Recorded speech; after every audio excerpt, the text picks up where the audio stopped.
Number 10. The Young Tsar. Being the leader of a nation is hard. I play a lot of city builders, trust me, I know. Being the leader of a nation whose people have been brutally oppressed by your family's dynasty for 300 years and in general living in very poor conditions, especially compared to the rest of the world, that's hard too. Even harder. Nicholas II inherited the throne from his father, which sounds great, but in reality was a lot of pressure to do so. As it turns out, Russia was in need of drastic change, and they would get it from the people and a bald man with very pointy facial hair. A communist revolution saw the Empire of Russia fall. 300 years of Romanov rule end overnight, as the Tsar was forced to abdicate his throne. So what's his crime? Well, not doing anything. Negligence. He did so much nothing that people had to do something. Number 9. Nero's Steam. We've talked about Emperor Nero quite a lot on this channel, but that's because he's the down bad Roman emperor who puts opulence in Pax Romana. It's hard to pinpoint an exact crime or moment from him, as he's the guy you think about when you think of Roman emperors. However, his crimes against his wife Claudia Octavia are very notable. So when Nero was getting remarried, he had to get rid of Octavia. I mean, you can't have like 40 wives. That's you gotta get rid of her. But how? I mean, how do you get rid of a woman like that? He actually did the whole James Bond villain thing where the victim gets placed into a trap. It's very crude, but theatrical, because remember, theatrics are important. Remember that, folks. Hence, Octavia was banished to an island where shortly after she was locked into a vapor bath, where she suffocated. Naturally, to make himself look better, they made it look like she did it, not him. So yeah, what a great guy. What an absolute hero in that story. Definitely not a villain. Number 8. Afzal Khan. Everyone remembers King Henry VIII for doing what he did to his wives. A Nazi, slap on the wrist, Nazi, don't do that, for shame. However, I would like to offer Afzal Khan as the alternative monster here. He didn't unalive a handful of wives like Henry, no. He actually managed to rack up a count of 63. Yep, you heard me right, 63. First off, I don't know how you have that many wives and or remember names, let alone birthdays and anniversaries. I would not do very well in that situation.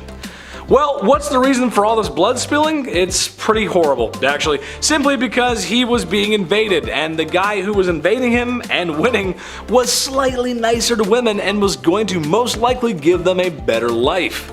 Jeez, talk about if I can't have it, no one can. God. Number 7. Caligula's wife. I think in a healthy relationship, you ought to put your partner on a pedestal. Maybe your partner is drop dead gorgeous, a promising athlete, or really enjoys building Legos.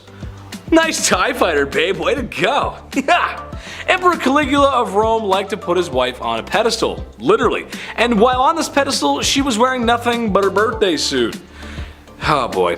Well, all of his friends, politicians, generals got to gawk and stare at her, and in some weird goth power flex, he would oftentimes hold a knife to her and tell her that he could just end her life whenever he wanted because he can do that. Not to mention the guy had a complete narcissist complex, building statues of himself everywhere just so she can like, oh great, there he is again, it's him again. Number 6. Genghis Khan. I bring the man up again because he's responsible for so much loss, so much blood spill, so much pain. Sure, they were effective warriors and archers, but they were brutal, dude, especially him. They took what they wanted when they wanted, and it said that he was responsible for so many lives lost that it affected the carbon footprint of the planet. Dude, that's insane. That is literally insane. Also to note his treatment of rather mistreatment of women. YouTube won't let me say much, but I can tell you that these ladies were not inviting him into their bedrooms. It wasn't good. As it stands today, because of his bedroom misconduct, his DNA still lives on. 5% of men worldwide share his DNA. Number 5. Pedro of Castile. Pedro of Castile was doing as the European monarchs do. Sometimes you gotta marry for alliances. Sure, it makes sense. Your kingdom is much less likely to get steamrolled by a larger kingdom if you have an alliance with fellow kingdoms, or the bigger kingdom itself, actually. Pedro of Castile married the young Blanche of Bourbon of France, and so Spain could just be a wee bit more snug, in case the English come over. You gotta be careful. But Pedro just wasn't having it. What he was having instead was a mistress named Maria. So instead of enduring a loveless marriage, he had poor Blanche locked away in a tower, just like Sleeping Beauty.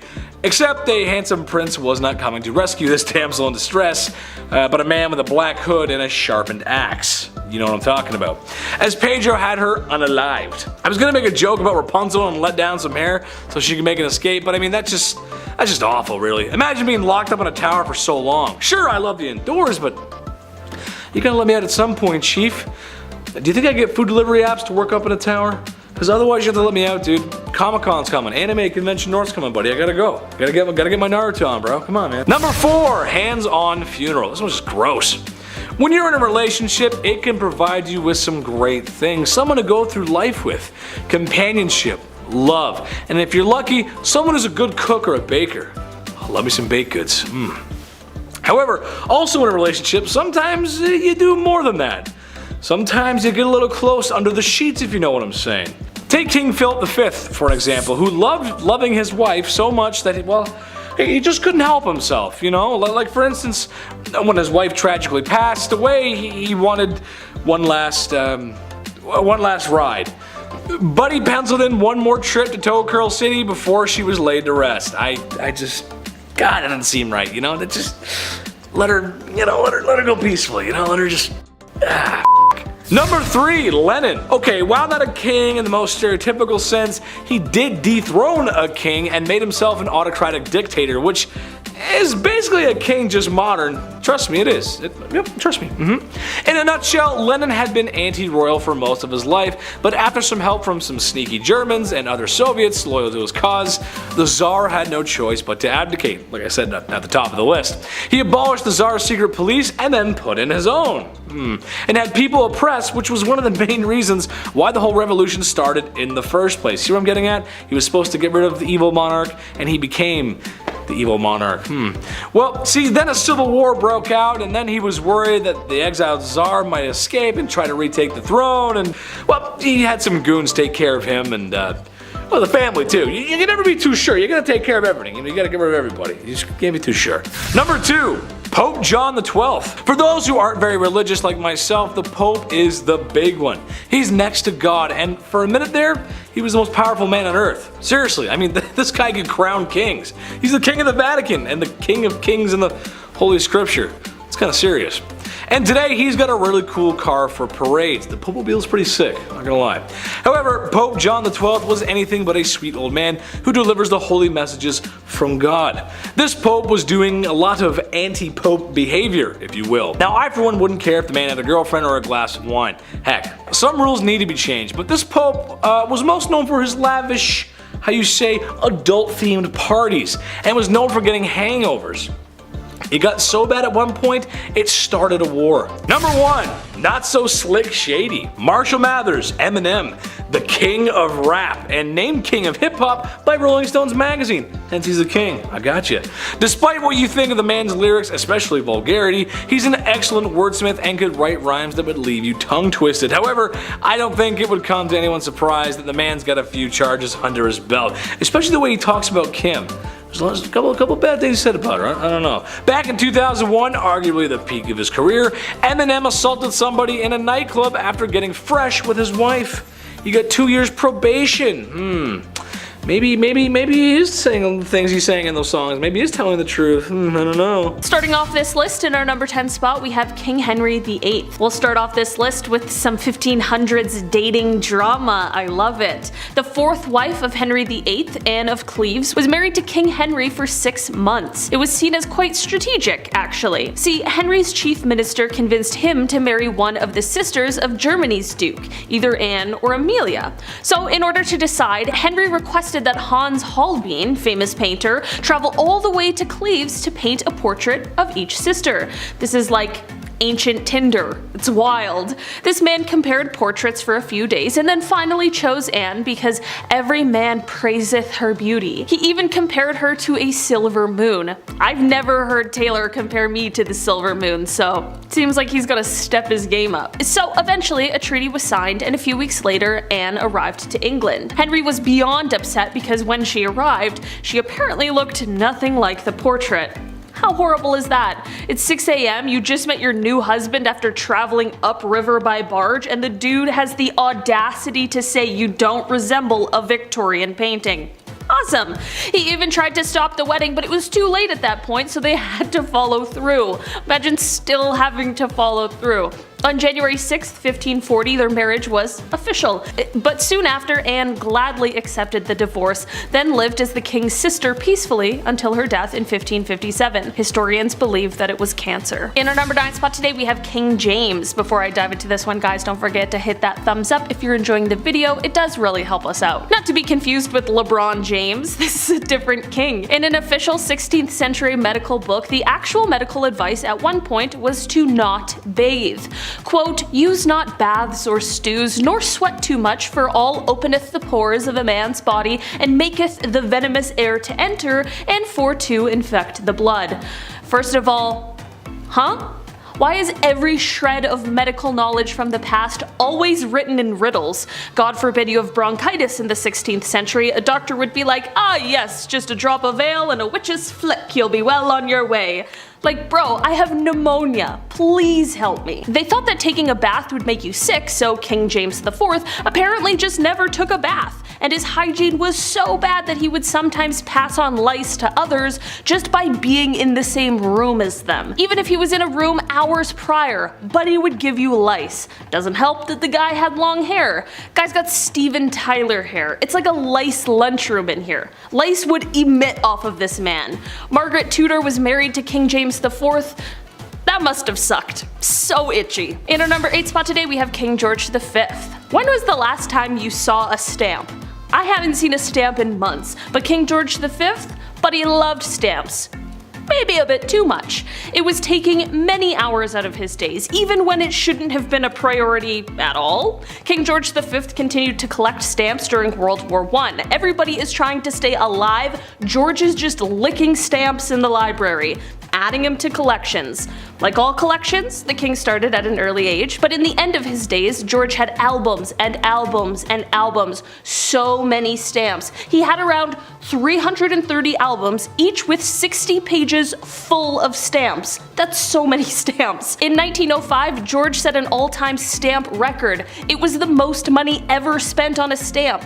The man dropped like 220,000 on one stamp. That's some Logan Paul shit. So naturally, he was nicknamed the King of Stamps, or rather, the King of Philately. That's the official term for collecting stamps. Some stamp jargon for ya. There you go. Welcome to Bumblebee. We're learning. Smash that thumbs up. In our number 7 spot today, we have King Rudolph II. The Holy Roman Emperor from 1552, he was known as a collector. Some princes collect stamps, others collect zoo animals. A little more badass if you ask me. His castle was home to lions, tigers, and orangutans, so good luck getting a full 8 hours of sleep. He also collected human artifacts. So yeah, it's a bit odd, isn't it? Imagine having company, don't step in lion crap, and also don't mind the jars of eyes. Cheers! King Rudolph II, he's quite important in history. He supported the scientific revolution quite a bit. He also poured tons of money into astrology, so he was into cool stuff too, besides the kidneys and kangaroo collections. In our number 6 spot today, we have King George IV.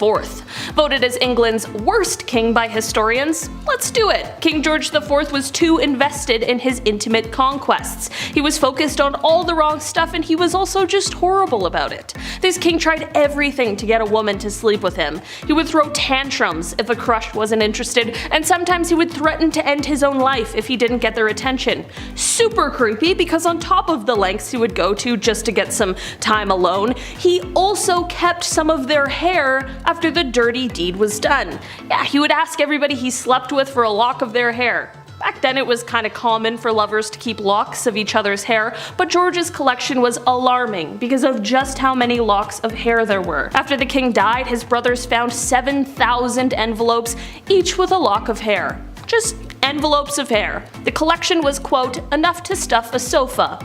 This insane collection is now in a museum in Scotland, so check that out if you want to feel sick. In our number 5 spot today, we have Christian VII. Christian. An ironic name for what I'm about to tell you. The young prince that couldn't keep his hands out of his pants. Let's mention him. Christian VII of Denmark, he was, as I said, a wee young lad, and of course a wee bit spoiled. Very comfortable with his body though, I'll say. More often than not, he would just have his hands in his pants. Middle of dinner, passing food around to his family, alternating hands in the pants to hands on food. This should have been number 1, now that I think of it. What a little shit. It's unknown, but historians believe maybe he was a wee bit mad. Who's to tell? Either way, don't touch the rye bread, Christian. Thanks so much. In our number 4 spot today, we have King Henry VIII. Of course, we have to talk about Henry VIII. He's pretty bad. Henry VIII was the King of England from 1509 to 1547. He's been married a handful of times, and they all went south. When Henry married Catherine Howard, he was 49, and Catherine was a lot younger. Classic 1500s stuff. After the two were married, Henry was not the same as he was when they had met. He had since received a nasty jousting wound to the face, was gravely overweight, and never wanted to do anything with Catherine. So Catherine, of course, just wanting some shred of a life, and being, again, quite young, decided to look for love. Well, God forbid. God forbid you try and have a life in the 1500s. The young queen was accused of having an affair and was publicly and horribly taken out in the courtyard. She was accused of cheating before they even got married, and in turn, lost her head. Horrible times. In our number 3 spot today, we have Don Carlos. Prince of Asturias in the mid-1500s, the Spanish prince who just enjoyed being the worst human alive. Back in the mid-1500s, the eldest son to King Philip II of Spain was a horrible person. Now, it's been noted that he was born with a hunchback and one leg was shorter. Historians like to bring that up first, and how maybe he had the odds against him physically. That sucks on one hand, but it's how you deal with it and how you deal with others that shows what type of person you are, let alone leader. Don Carlos was made hero of the opera by his dad, Philip II of Spain, so right off the hop, easy promotion. All about who you know. Don Carlos would hurt people a lot. He would hurt animals for fun as well. As a true crime enthusiast, you know that's a red flag. According to historians, Don Carlos once made a cobbler eat a pair of boots because he didn't like how they looked. He made somebody eat a pair of boots. We're not going to feel bad for Don Carlos on Bumblebee today. No sir, he was set up to marry Elizabeth of Valios, the eldest daughter of King Henry II, but after a few hours with the man, she decided there's absolutely no way in hell, so she married his father instead, King Philip, in 1560. In 1564, a few brides were lined up for Don Carlos: Mary Queen of Scots, Margaret of Valios, and Anne of Austria. When Carlos was plotting to take out his own father, he was caught and imprisoned in solitary confinement until his death 6 months later. In our number 2 spot today, we have the personal sheet changer. I can't tell if this is the worst job to have or the best. Here we go. Royals have been sweating constantly about people trying to take them out. Taylor's mentioned Boy Jones on here a few times. That guy that stalked the queen. It's terrifying. People are terrifying. Boy Jones would go through the queen's drawers.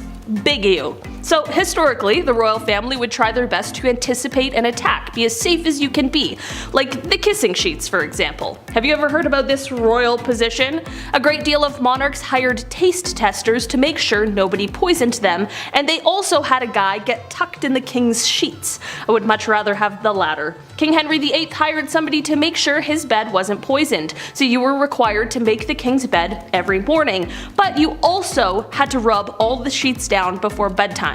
You'd have to kiss the bed sheets to make sure that they weren't poisoned. Sleep tight, all safe here. Don't mind the bad breath on all of your pillows. You're safe though. Alright, time to clock out for the day. Clothes as well, that was touched. Maybe not kissed, but for sure touched. Guys wearing my clothes in my bed, no way I'd rather get poisoned. Take my jeans off. In our number 1 spot today, we have King Louis XIV.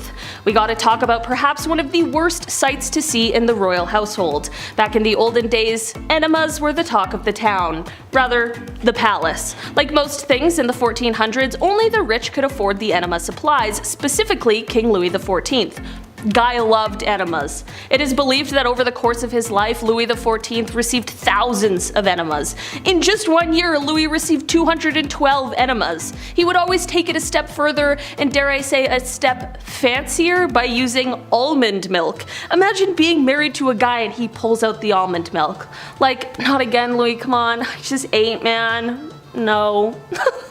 At number 10, the king of hobbies. Everyone has their interests, right? Like for example, I like video games, and I like watching people scream at their teammates for not helping everyone else out. I'm looking at you, Blake. For kings back in the day, they didn't have people on Rocket League to scream at, so they had to find other interests. For Tsar Peter the Great, he had a lot of interests, and they were all very bizarre. Firstly, he had an obsession with short people, especially dwarves. To him, they were like his real life dolls or something, and he would hold weddings for them and even hold lavish funerals, complete with small horses pulling a small coffin on a carriage, and even a very short priest to hold the ceremony. But other than this obsession with short people, he also dabbled a bit in medicine. He liked watching surgeries be performed like he was trying to be on Grey's Anatomy or something, but when watching the surgeries just wasn't enough for him, he would sometimes perform them himself. Now remember, he's not a doctor, so it's no surprise to learn that these surgeries rarely ever went well and people died. I certainly wouldn't trust him to give me any kind of surgery, but he was a king so he could do whatever he wanted. Peter the Great also loved dentistry. It is said that if you wanted to get all buddy-buddy with the king, all you had to do was let him pull your tooth. Sounds like the guy was one heartbreak away from starting his own medical drama, but in the worst way. Number 9. Banning coffee. This is the worst of the worst, people. Murad IV, Sultan of the Ottoman Empire. The guy banned coffee like an absolute monster. No more triples for you. He was born in 1612, and for the most part, his mother was ruling through him because he was so young. That's often the case with most of these young rulers. They just get, hey, you're 7, now you rule a kingdom, enjoy. It's tough, they're not gonna know what's going on.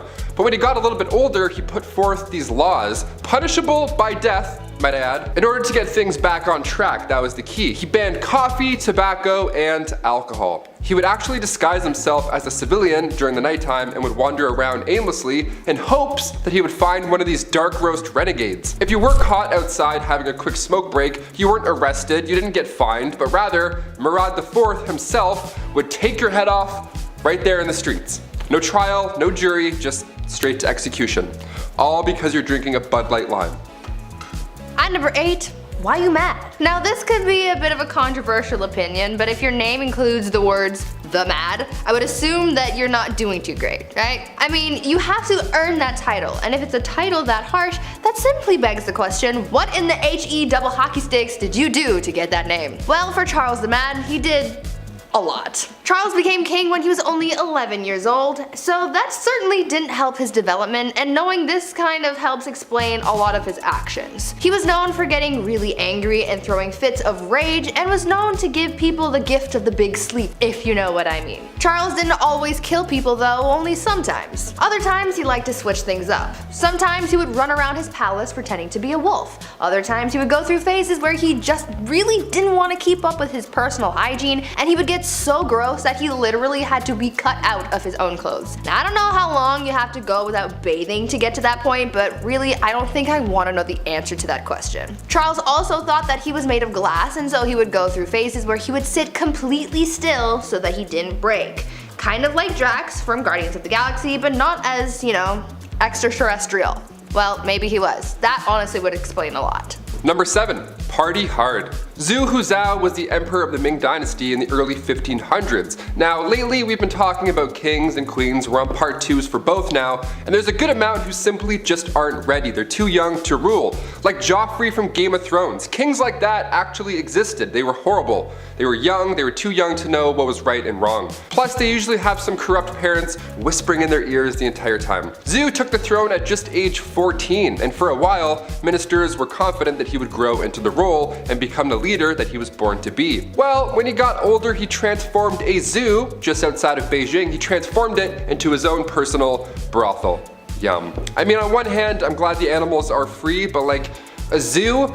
You couldn't find a more romantic place? Can convert an Applebee's to a brothel, maybe? I don't know, something with AC? His final days were spent partying, and some would say a little bit too hard. He got intoxicated and fell from a boat. That's how he ended his life. Honestly, not a bad way to go out. Pretty OG.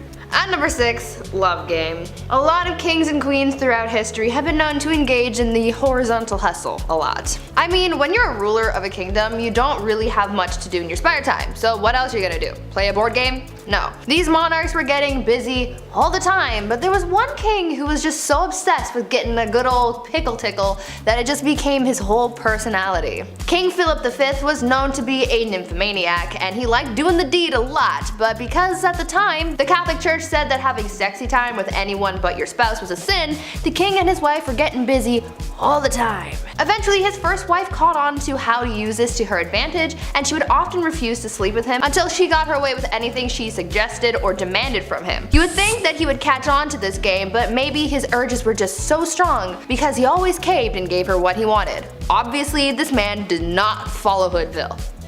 Absolutely not. Just to give you guys an idea of how obsessed this guy was, when his wife was on her deathbed, before she went he literally tried to get one last bang in. On her deathbed.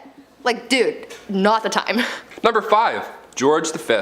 We love hobbies here on Bumblebee. I mean, I used to collect special quarters growing up. I swear to God. The only time I've ever been good at saving money was when I was 12. I would see one of these and be like, don't touch it. George V turned out he loved stamps. A lot. Like a lot. Since he was a wee young lad, he was collecting these little guys. Here's the unusually impressive part about him though and his hobby. He continued to collect stamps during World War I. This guy was busy, everybody's trying to stay alive, and George is just licking stamps in the library like a prince. Like all collections, it started at an early age and now it's at the point where it's past impressive and it's just borderline strange. This guy had albums on albums of stamps. He had around 330 albums, each with 60 pages full of stamps. Quick maths, that's like 20,000 pages full of stamps. So naturally he was nicknamed the King of Stamps, or rather the King of Philately, the official term for collecting stamps. It's a nice word. Philately.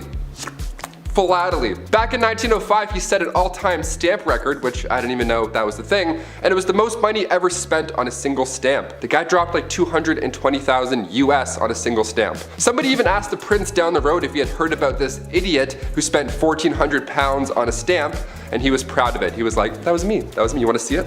The next King George is a little different, to say the least. At number 4, womanizer. I'm going to preface this by saying that George IV of England was voted as England's worst king by historians, so that should already tell you a lot about this guy. Georgie here was yet another one of those monarchs who was a little too invested in his intimate conquests, you know? Now we do know that the encounters that he was on were all consensual, so that's a plus. However, he was still creepy about it. Yeah. This man tried everything to get a woman to sleep with him. He would throw a tantrum if she said no, or threaten to end his life if he didn't get to do the 8-legged nature dance, you know? Somehow, this had a pretty good success rate, even though he was not a catch at all. It feels like this was one of those situations where you kind of just give in to make him stop talking, you know?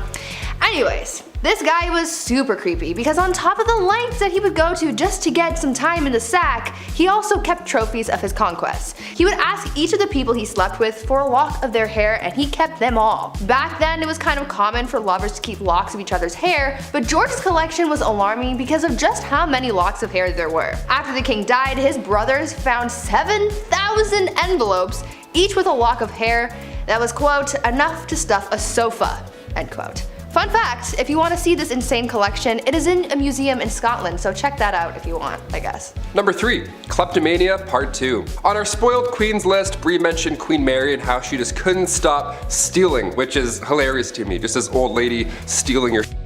Well, the last king of Egypt also had sticky fingers. He was even better at it too. Check this out. Farouk I was the youngest son of Egypt's first king, Fuad I. Now born in 1920 in Alexandria, and in his early days at school, he couldn't concentrate. The king sent him to England even after to hopefully find a better way of teaching, something that works for him, but still it was to no avail. Once the king passed away in 1936, Farouk then got the throne, but also so much property and so much money. He had hundreds of fancy cars, 75,000 acres of land. This guy had it all. Literally, he had anything he could think of, but still he felt like he needed to take more, to steal. At 17 years old, he would slam 12 eggs for breakfast and then wash it down with 30 bottles of beer. Nutritious and delicious. Horrible. On top of the fact that he loved to steal, he was the biggest hoarder. So he had thousands of shirts, randomly. He also had 50 diamond-studded walking sticks for some reason, and like a prince such as myself, he too collected coins. I mean, his collection was much nicer, but still, great minds think alike. Spoiled minds think alike, rather. Oh shit, this is eye-opening. One of the most bizarre facts about Farouk was he pickpocketed Winston Churchill once. He took the guy's watch. After everything I just said, he still decided to steal his watch. What a gem. We love him. Yeah. At number 2, the King of Pettiness. Let's talk about a ruler that the Indian state of Alwar has described as controversial. If his own people are calling him controversial, then you know something's up, and boy, you better strap in because you're in for a wild ride with this one. Maharaja Jai Singh was pretty eccentric in a pretty dark way. He was known to have a temper and act on impulse, and he did some very questionable and downright scary things. He was known to be very competitive and hated to lose. One time, while playing polo, he and his team lost, and so in retaliation, he blamed the horse he was using and made the horse get extra crispy. He fired his horse. I'm sure you know where I'm going with that. If not, use your noodle, I don't know. Unfortunately, the cruelty towards living things didn't stop at animals, and he was also known to kidnap women from the streets and go all criminal minds on them. On a slightly lighter note, though, the Maharaja was also known to be very petty. Once he went into a Rolls-Royce dealership, and the person working there thought that he was broke and ignored him. Thinking that this was insanely rude, he bought 7 Rolls-Royces, sent them back to India, and used them to pick up garbage. This guy was really just doing the absolute most. And coming in at our number 1 spot, King Ludwig II. Home renovation shows rock my world. I can watch, love it, or list it for months at a time. It's the dream, building your own home one day, and if you're a king, well, it's pretty easy to get that done. In our Spoiled Queens Part 2, I mentioned a princess that had a house made of ice, literal ice. Well, King Ludwig II had numerous castles built to resemble fairy tales. Literally, like fairy tales. I gotta admit, I kind of love this a lot. Ludwig was only 18 when he became the King of Bavaria in 1864, and then he had castles, like castles, more than one, built after he was inspired from romantic literature and spending some time at the opera. The kid was a dreamer, you gotta love it. He would spend his nights in one castle looking through a telescope at his new castle being built, so he would just watch it all night. That's like the king's way of waiting for your Amazon delivery. Just standing there, just like, oh, it's coming. 17 years and it's done. Just 4 years in, he designed his own castle, and to this day, it's one of the most photographed places in the world. Neuschwanstein Castle. Go check it out. It's literally a paradise. At number 10, Caligula. This guy reigned for 4 years, and the amount of straight up excess he demanded led him to be the first Roman emperor to be assassinated. Caligula was 25 years old when he took power in 37 AD, and he was great. He announced political reforms and recalled all exiles, but within the same year he contracted an illness that sent him a little loopy. Like to the degree of ordering hundreds of Roman merchant ships to form a 2-mile floating bridge across the Bay of Bauli so he could spend 2 days galloping back and forth across it on his horse Incitatus. Oh, speaking of his horse, he loved that animal so much, giving him his own house with a marble stall and ivory manger. And he almost appointed the horse consul before Caligula met his end. It got worse in the years after his demise, like in 39 and 40 AD when he led campaigns to the Rhine and the English Channel, where he actually avoided battles and instead did things like commanding his troops to plunder the sea, which means gathering shells in their helmets. The perfectly sane kind of things that you do when your favorite quote is, "Remember that I have the right to do anything to anybody." Number 9, Ramses II. He literally has the most statues of himself of all the 4,000 years of Egyptian pharaohs. That is really all I gotta say, actually. Ramses II was undoubtedly the greatest pharaoh. I don't know if that justifies his spoiled ways, but it helps explain them at the very least. He was a master builder, a war hero, and brokered peace all around over his crazy long reign. But he was also really good at the whole propaganda thing. Like I said, he has statues of himself all over Egypt that even to this day are hard to avoid. Not to mention all the buildings built in his name, including a whole temple to himself and one to one of his wives, Nefertari. He moved the capital from Thebes to the new capital he created, named, unsurprisingly, Pi Ramses, from which he ruled for 67 years, had literally hundreds of children and dozens of wives. He also, kind of hilariously, renovated statues and temples erected by previous pharaohs with his tag, either to pay respect or what I'm going to go with, just to say, look at this big statue of some other dude, but always remember, trademarked by Ramses the Great. P.S. I'm awesome. Number 8, William II. Usually being overshadowed by his father William the Conqueror and his successor Henry I, William II wasn't a well-liked king, particularly by the church, because William kept positions for bishops empty so he could take their incomes, which made me laugh when I read it actually. The Archbishop of Canterbury Anselm really had an issue with William. even going into exile until William ceased to live. But this just left the revenues of the Archbishops of Canterbury vacant, making William able to claim those funds as well until the end of his reign. He obviously was not a fan of the church, but his armies definitely were a fan of him. He was great when it came to warfare, and was able to pretty much guarantee loyalty by showing it. William didn't have any heirs or wives, which led people to question his preferences, if you know what I mean. He ultimately met his end at the tip of an arrow during a hunting accident, but he was always remembered for being ruthless and giving in to his vices. Number 7. Murad IV. Something about kings being great also goes hand in hand with them being terrible at the same time. 17th Sultan of the Ottoman throne, Murad IV came to power in September 1623 at the age of 11. But since he was so young, the Ottomans were ruled by his mother, Kosum Sultan, and other relatives, who did a pretty horrendous job. As a tween, he walked around the cities dressed as a commoner and would keep a list of those he could benefit from and those he could punish. At 11. At 21, he took control and also took some extreme precautions in order to eliminate the corruption within the empire, banning the use of alcohol and tobacco and coming up with severe measurements for the regular collection of taxes. Murad IV would never be okay with people disobeying his laws and directives, even going around the city in plain clothes to check any undisciplined actions by the locals, and he would personally punish the offenders. He did a lot for the Ottomans, but boy was he harsh about it.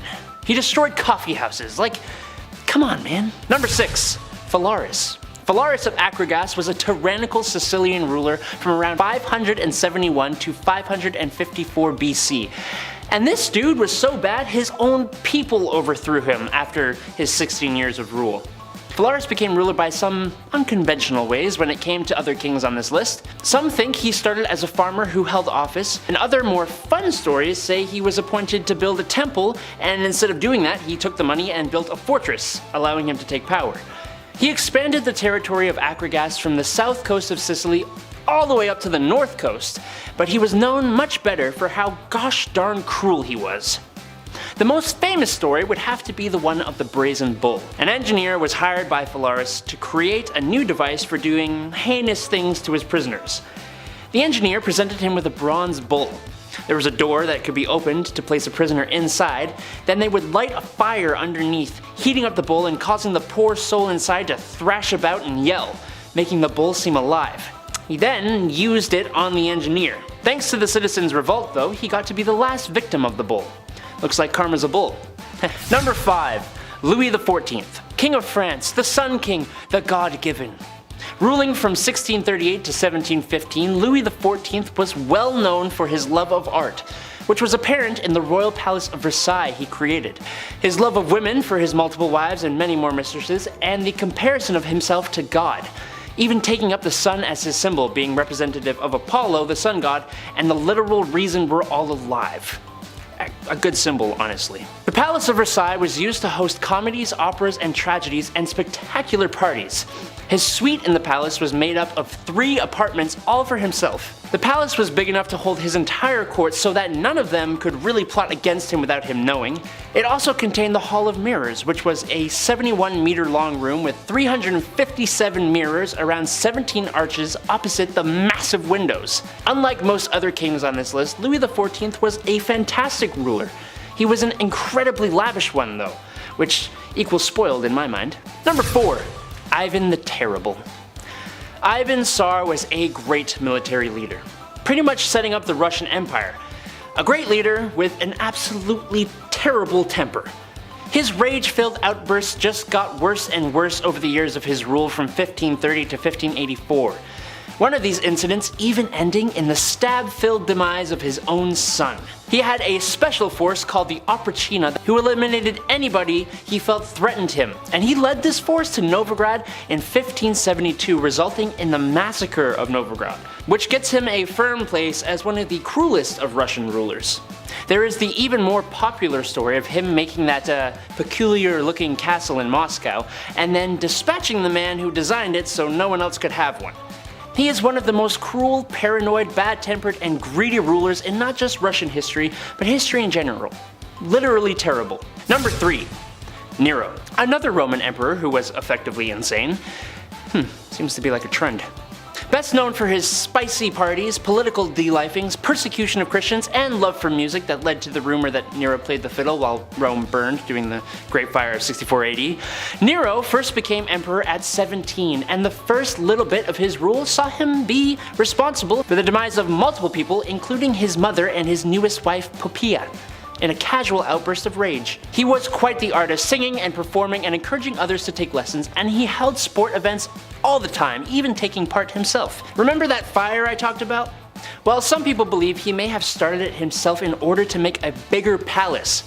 But if he did or didn't, he blamed the Christians and punished them much more than necessary, like dressing them in animal skins and having them torn apart by dogs, or being burned to the afterlife in pyres that would light his own garden parties. Oh, and he bankrupted the Roman treasury building the aforementioned palace where he held his ridiculous parties we talked about before with a 100-foot golden statue of himself.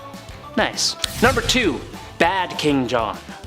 Kings be bad sometimes. But when it came to lechery, treachery, and shocking acts of cruelty, the king who sealed the Magna Carta takes the cake. According to the historians at least. While known for the Magna Carta, he is also well known as the king involved in the stories of Robin Hood. But these being fairy tales, was he really that bad? No, he was much, much, much worse. During the time that he ruled, most nobles who were captured in war were kept in not so bad confinement. John said no though. Like when he captured his own nephew, who miraculously disappeared, and about 22 knights who were sent to a castle to starve to the afterlife, to stop their families from continuing to fight. He did the same thing to the wife and son of his former friend. If that weren't bad enough, when his brother, who was king at the time, was taken prisoner, he tried to seize the throne, and he is famous for forcing himself on the wives and daughters of his own barons. As you may remember from Robin Hood, there was a monetary aspect to his horribleness as well. The taxes and fines he levied were to the point of extortion. I talked to Andrew, who talked to the chief, and he said, King John ain't it. Number 1. Henry VIII. Here we are, the main man himself. We've talked about him before, and how could we not? He's arguably one of the most infamous English kings. Historians have described him as obsessive, syphilitic, and a self-indulgent wife delifer and tyrant. These historians probably leave the best Google reviews. It's not just his whole multiple wives to find a male heir situation that makes him spoiled. Well, kind of it is. To achieve his personal ends, he literally spurred on a religious revolution that created the Church of England, the formal end of monasteries, and the Reformation. Which is hilarious because he wrote a treatise against Martin Luther that had him named Defender of the Faith by the Pope. Ironic.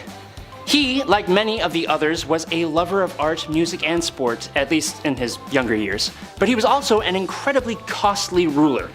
While he unified much of England with Wales and Ireland, in 1520, with King Francis I of France, Henry co-hosted the Field of the Cloth of Gold, which was incredibly lavish and showed off his immaturity.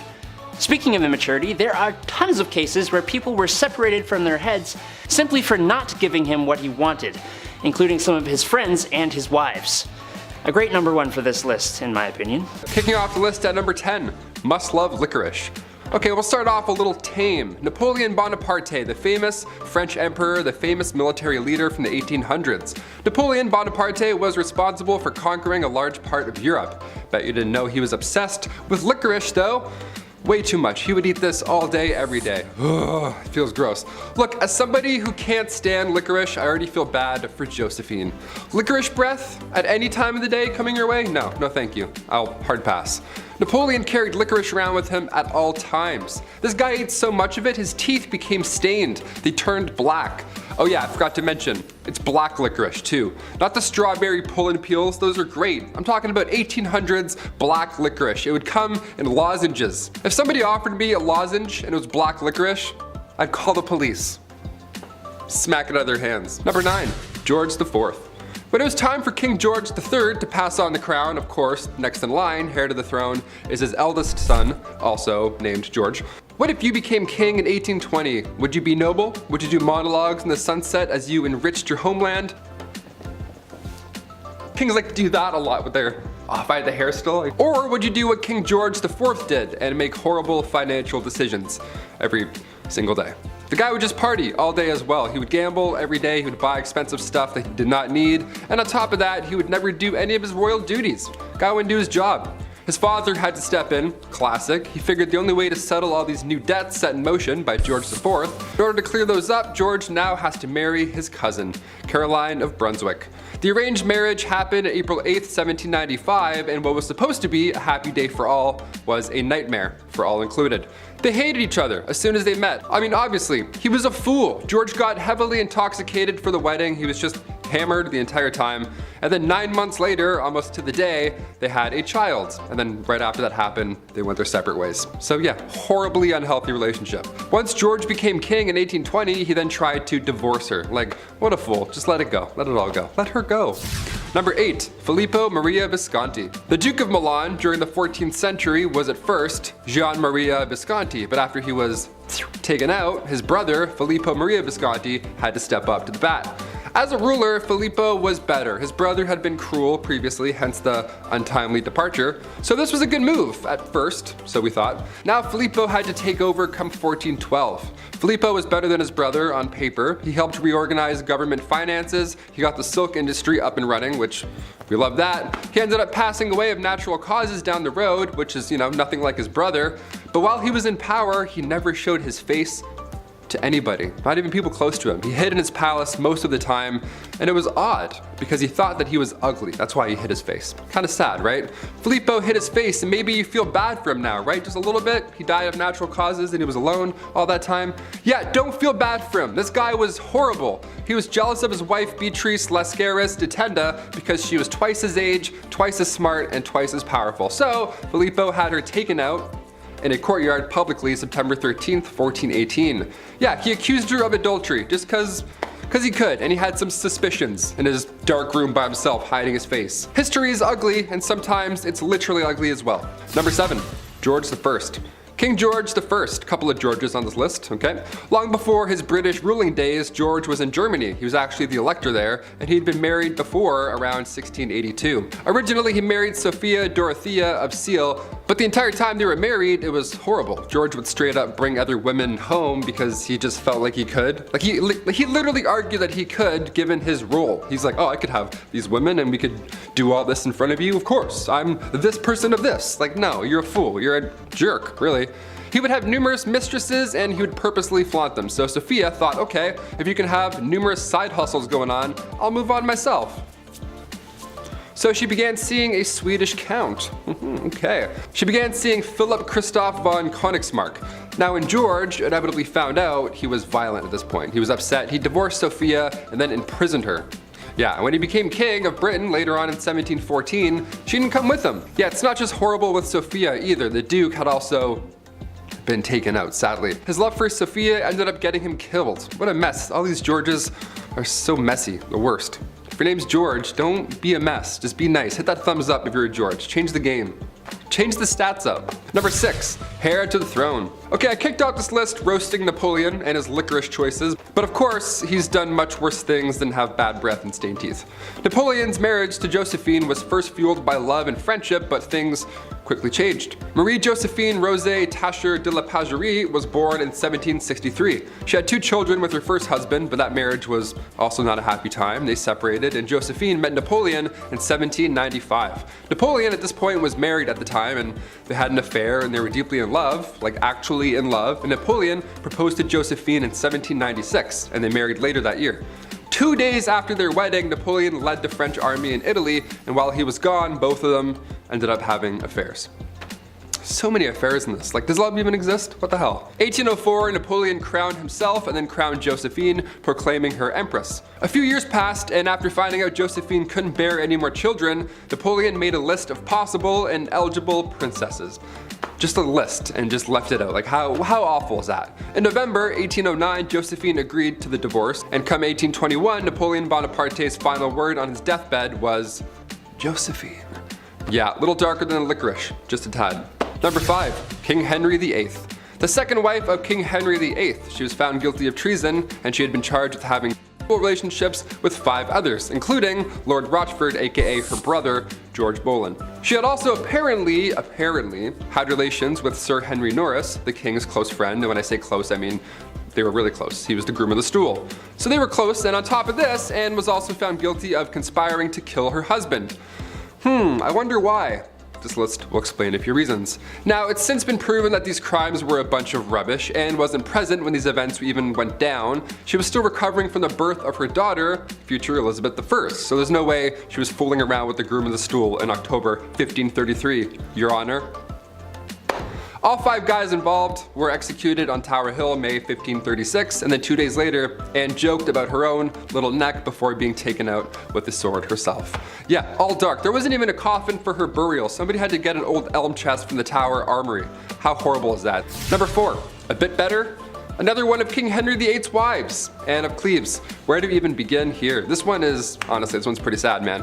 Anne was right in the middle of Henry's wives. She was married to King Henry for 6 months, and it was seen as quite strategic in a way. Henry's chief minister convinced him to marry one of the sisters of Germany's Duke of Cleves, either Anne or Amelia. So in order to decide, King Henry requested that Hans Holbein travel to Cleves to paint a portrait of each sister, and then come back and compare them. This is like the birth of Tinder. I'm not even joking, this is how he did it. This man compared portraits and then chose Anne because every man praiseth her beauty. Yeah, compared her to the silver moon. Yeah, try that on a dating site, write that in. I praiseth thou beauty, madam, to a silver dollar. A silver sea sand dollar shining in the moon. What? I don't know, just click it. Click send and see what happens. Then a treaty was signed. A few weeks later, Anne arrived to England, and Henry was beyond upset because she looked nothing like the portrait, apparently. How horrible is that? You look nothing like this Victorian painting. How dare you? It's 6 a.m. and you've been riding a horse for 4 weeks and you don't look like this Victorian painting? Shame. He tried to stop the wedding, but it was too late at that point, so they had to follow through. And on January 6, 1540, their marriage was official. You can't unswipe this marriage, rich boy.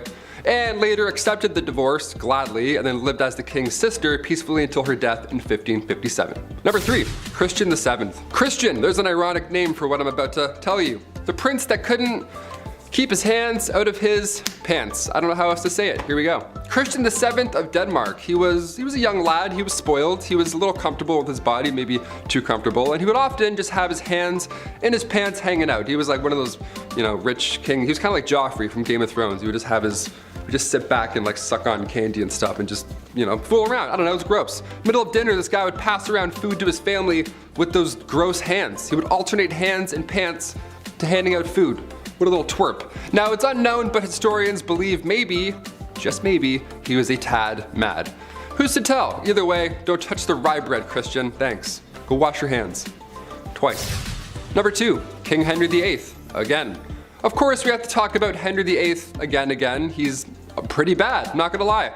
Henry VIII was King of England from 1509 to 1547. He's been married a handful of times, as we've heard by now, and all of them have went south. When Henry married Catherine, he was 49. She was a few years younger. She was actually a lot younger, classic 1500s. Way too young. And when they got married, Henry was not the same as he was when they had met. He had received a nasty jousting wound, so now he was gravely overweight. He didn't do anything. He just laid around all day and complained. So Catherine, of course, just wanted some, shred of a life, and being again quite young, too young, she decided to look for love.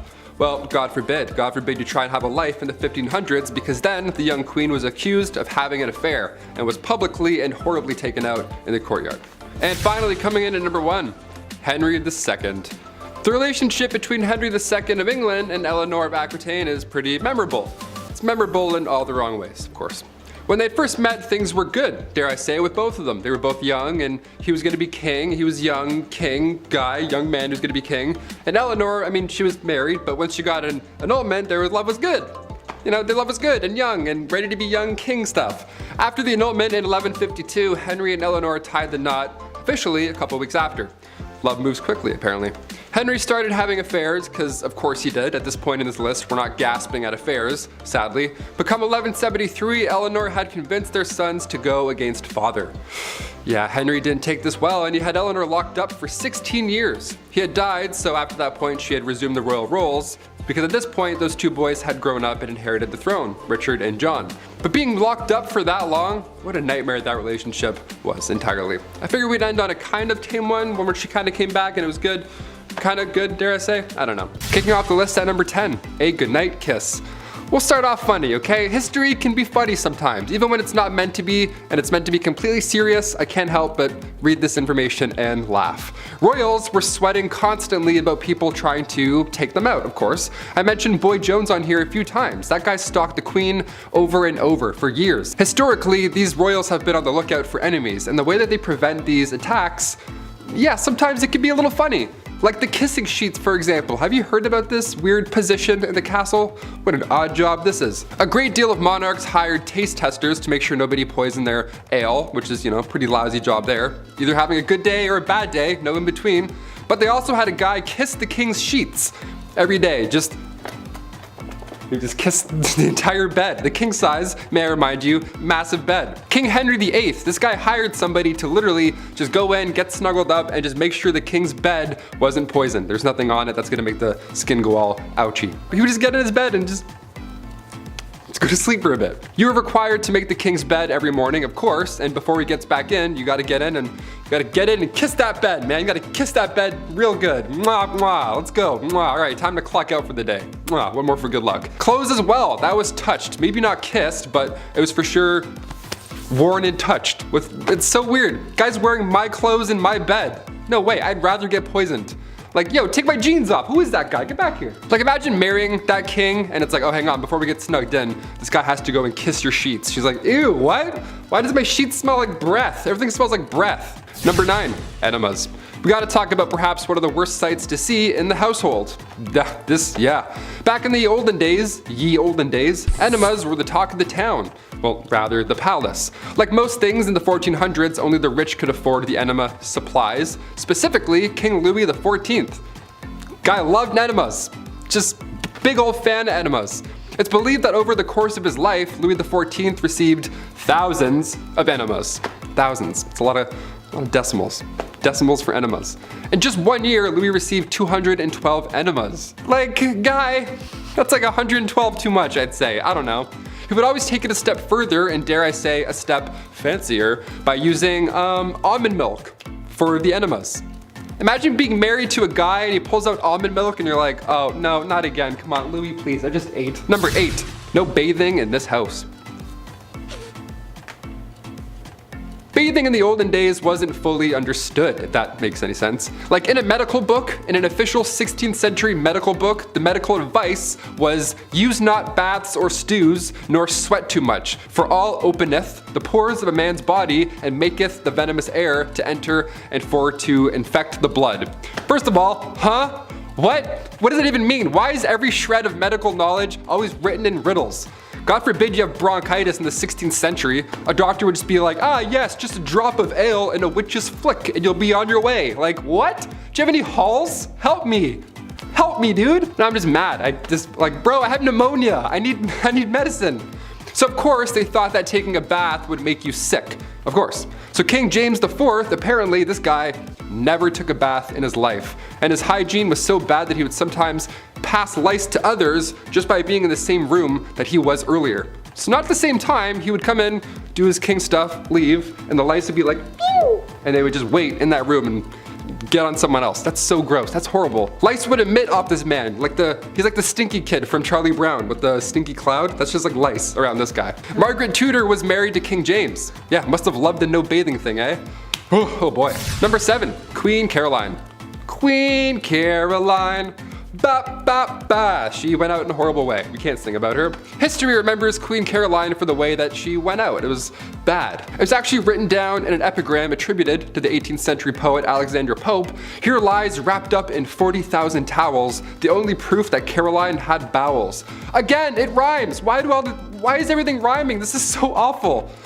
Who can be like, yeah, write that down, that's good, that's good. Wait. It does rhyme, that's good, that checks out. Rest in peace. My gosh, her husband, he was certainly no help at all. Caroline was previously married to George IV, and this guy locked her out of Westminster on Coronation Day.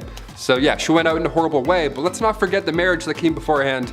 That wasn't pleasant either. Nothing in this guy or this marriage was pleasant. Number 6, Henry VIII. Of course he's back. He had 6 wives and it was pretty much entirely bad for all of them, yeah. It was the late 1400s. Henry took the throne in 1509. This guy was only 17 years old when all of this madness began to unfold. Only days after the execution of Anne, who I mentioned on part 1 of this list, so days after he married his Third wife, Jane Seymour.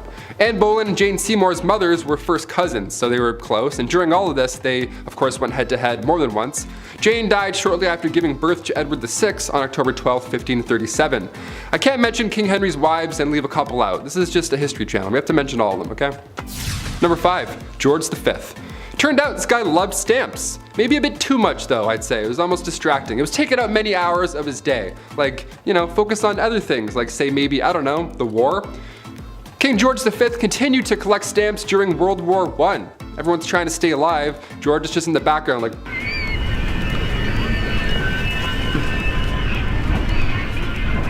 Like all collections, they started at an early age. It's now at a point where it's just, past impressive and borderline strange. Especially if you're a royal, like you're really going hard with this. This guy had albums on albums of stamps. He had around 330 albums, each was 60 pages, full of stamps. That's 20,000 pages full of stamps. That's a lot, way too many stamps. So naturally, he was nicknamed the King of Stamps, or rather the King of Philately. That's the official term for collecting stamps. We're historians here, we have to make it official. Back in 1905, he set an all-time stamp record. Ho-ho! The most money ever spent on a stamp. This guy dropped like 220,000 on one single stamp. Somebody even asked the prince down the road if he had heard about the fool who had spent 1,400 pounds on a stamp. And he was proud. He was like, oh, that fool? It was I. Number 4, Rudolph II, the Holy Roman Emperor from 1552. He was known as a collector. Yeah, some princes collected stamps, others collect zoo animals. We're all different. Yeah, his castle was home to lions, tigers, and not bears, but orangutans, so good luck getting your 8 hours. He also collected human artifacts, like body parts after they've been, so that's watch your step, I guess. Welcome to MTV Cribs, don't mind the jar of eyes, watch out for the lion's tail, careful. What a mess. He's quite important in history though, I guess. He supported the scientific revolution, and he also poured tons of money into astrology, so next time you read your horoscope, remember it's Bones in the Jar Benny that's responsible for that one. And also, in case you're wondering, yeah, he didn't pay attention to any of his wives or anything like that. He was just, no, jars for me, jars animals, I'm all set. Number 3, Don Carlos. Spanish Crown Prince, the guy who just enjoyed being the worst human alive. Let's talk about him. Back in the mid-1500s, the eldest son to King Philip II of Spain was... yeah, I want to say worse things, but he was just a really bad person. YouTube, he was just a bad guy. Now, it's been noted that he was born with a hunchback and one leg was shorter than the other. Historians like to bring that up first, and how maybe he had the odds against him with these disabilities growing up, and people often feel bad for him a little. To that I say, don't. Nah, don't do it. Don Carlos was made hero of the opera by his dad. Dude was fine. Philip II of Spain? Yeah, he would hurt a lot of people. He would hurt animals and people just for fun. According to historians, Don Carlos once made a cobbler eat a pair of boots because he didn't like how the pair of boots looked. He made somebody eat boots. We're not going to feel bad for him on Bumblebee today. That's not what we're going to do. He was also set up to marry Queen Elizabeth of Valois, the eldest daughter of King Henry II, but after a few hours, she was like, no, that's not going to happen. No way. So she married his father instead. That's what happens. That's what happens when you're... In 1564, a few brides were lined up for Don Carlos. Mary, Queen of Scots, was one of them. Margaret of Valois, we know what happened with her, and Anna of Austria. But his mental conditions grew worse and it went south. Shocker. Number 2, Heart of Glass. King Charles VI, once nicknamed the Beloved and then quickly nicknamed the Mad. What happened? After he became King of France in 1380, he would have these episodes, let's call them. He would believe he was made of glass and he didn't want anybody to touch him. He had this glass delusion, which was surprisingly not uncommon, believe it or not, for this time period. Believing you were made out of glass in some way, shape, or form, be it in your head, butt, shoulders, or back, really spiked around the mid-1400s, and Charles VI, aka Charles the Mad, he wouldn't let anybody, not even his wife, near him at all. I'm not making fun of somebody for having a fear like that. I mean, most likely historians believe he was schizophrenic, so obviously I'm not ripping on that. But Alexandria of Bavaria, another royal who had this glass delusion, she too believed she had swallowed a grand piano made of glass, so she had to enter rooms sideways to avoid it shattering. I don't know what's going on with this glass delusion, but I'm glad it went away. I don't know. And finally, number 1, King George IV. Voted as England's worst king by historians, so that should already tell you a good amount of this guy. George was another one of those monarchs who was a little too invested in his, intimate side quests, if you know what I'm saying here, like all these other kings we've talked about. He was a bit busy, being a stupid fool. This man was trying literally everything to get a woman to sleep with him. Although he was the king and he was already set up, he was like, nope, I'm gonna go and keep trying with strangers and random. And he would throw a tantrum if they said no, or he would threaten to end his own life if he didn't get the girl. Like, you know what I'm saying? One of those kind of monsters. He would also keep trophies, lack of a better term, of all these conquests afterwards. He would ask each people that he slept with for a little piece of hair, and then he would keep them. He would like store them. Back then it was kind of common, I guess, for lovers to keep locks of each other's hair. Weirdly enough, because you don't have phone numbers or like any sort of way to remember someone, photos, I don't know. So you kept their hair. But after the king died, his brother found 7,000 envelopes, each with a lock of hair that was, quote, enough to stuff a sofa, end quote. So yeah, I'll leave you on that note. I think there's a hair in my mouth, that's kind of gross.